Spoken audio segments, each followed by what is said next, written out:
Hi everyone, welcome back to another layout process video. This layout I've decided to use a photo of my youngest daughter back in 2015 when she went to her final year's charity ball, they called it at school, and she would have been 18 at this time. So this was in August 2015 and she looked absolutely gorgeous. So I just wanted to keep it reasonably simple with the colour scheme. I'd bought recently a file of printables from Annets designs and on Etsy, and I printed out some of the lovely watercolour flowers that she had done. Some of them I don't actually use in the final layout. Now I'd also been looking on YouTube and seen a neat technique which is stamping onto tissue paper and then applying that directly to the back of to the background. So I thought I'd give that a go. So I'm just using the W+9 Sparkle and Shine stamp set, and it also comes with a matching die set. So I'm just stamping a few of the sentiments out of there and some of the jewels. She had a gorgeous necklace on that night, so I'm going to sort of recreate the look of the gems on that necklace. So I'm just printing it out in some Memento Tuxedo black ink, I think. Or it might have been actually the Ranger black ink, which is waterproof. And just finishing off with some of the another sentiment there. So the background I already have partially done. I've just applied some white acrylic ink to the background, just very randomly.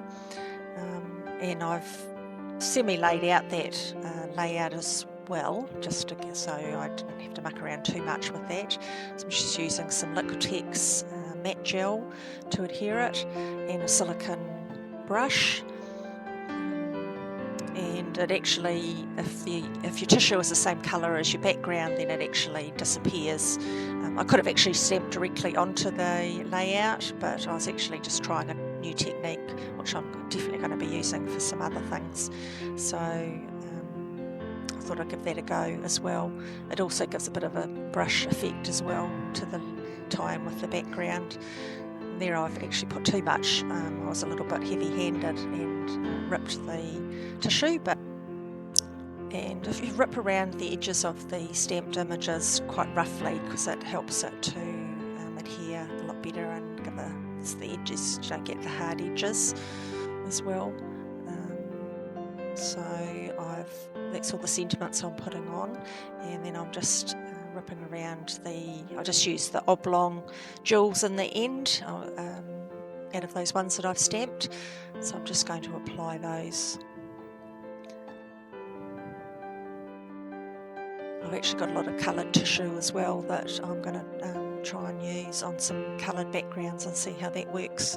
And so I might do a few videos in the future of just some technique videos if anyone's interested.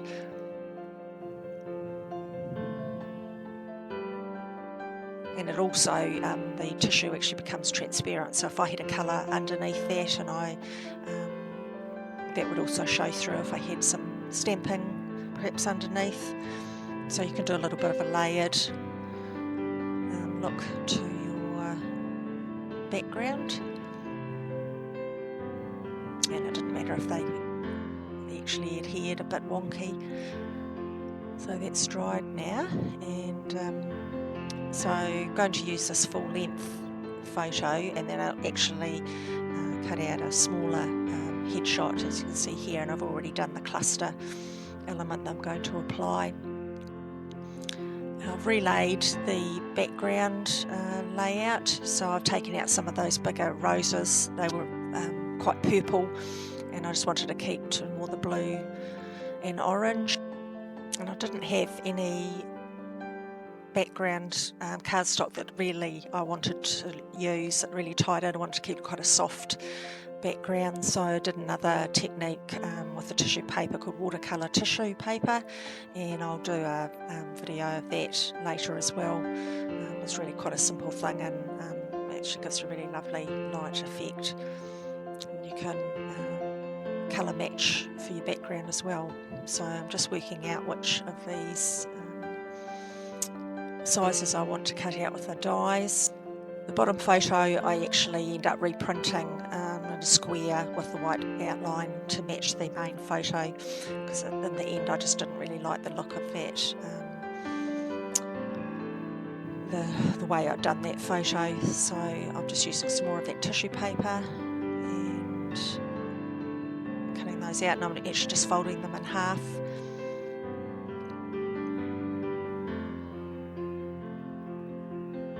Working out where I want to place those. And then I'll stick those down.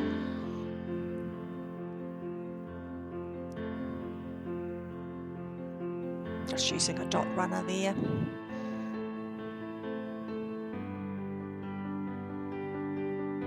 So now I'm just using craft foam to stick down that cluster, the corner cluster.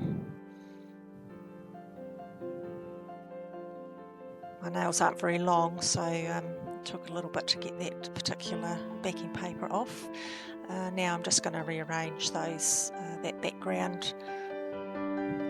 So I'm not even sure what sort of flowers they are, but they're probably like a cornflower or something like that. So I'm just working out how I want that to look. It's really lovely. There's about 3 different pages of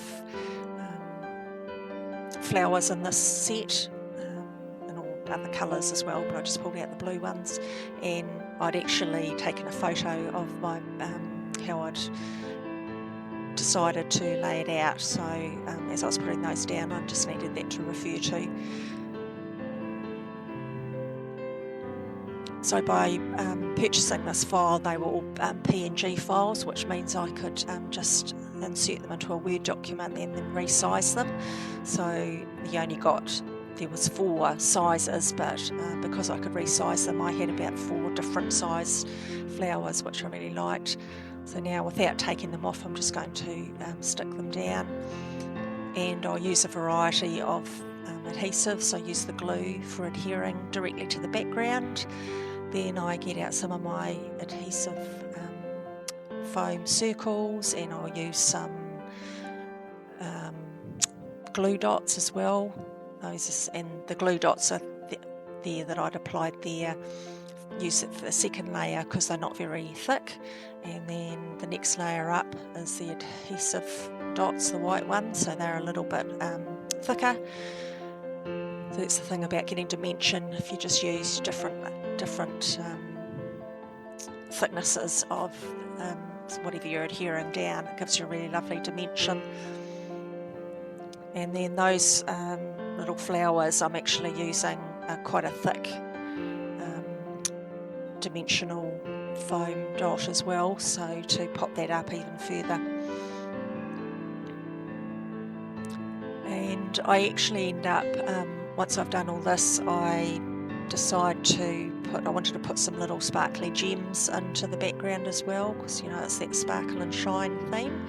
So I put, I don't think I filmed all this, but I actually put just some little crystal embellishments in the centre of all of the circles, and then I also, the gemstones, I actually end up colouring the centres of those with some Copic markers, just a couple of shades of blue, and then I paint around the edge and the little facets around the edge with the silver ink paint, which I've also applied a little bit to the background, which I did earlier, and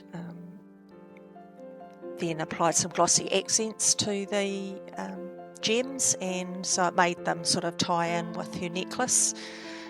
So, which I went and had a quick look at that, because it's still hanging upstairs in her bedroom, even though she hasn't lived at home for 4 years. So, just to see how I could tie that in, and I really love how that looked with the glossy accents as well.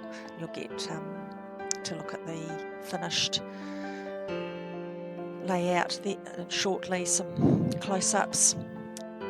So these were the dies that came with the W+9 Sparkle and Shine Trio dies, and the sparkle, obviously, because it's sparkly, I've cut it out of glitter paper, and then the shine I've just cut out of mirror foil cardstock, and the end is just out of a dark blue cardstock. So I really love how that looks, and then I'm just applying that to the middle there, so it ties in both the photos and the clusters as well.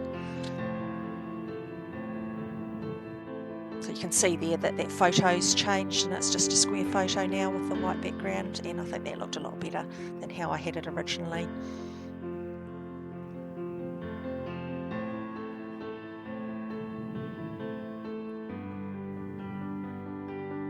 And then I think that's about it, actually. I don't think So I left that overnight actually to dry once I put the Glossy Accents, so this is the next day. So you might have noticed I'm wearing a different top. So there's a few live close-ups, and then I've got some close-up photos to show you how it looked, some of the different elements.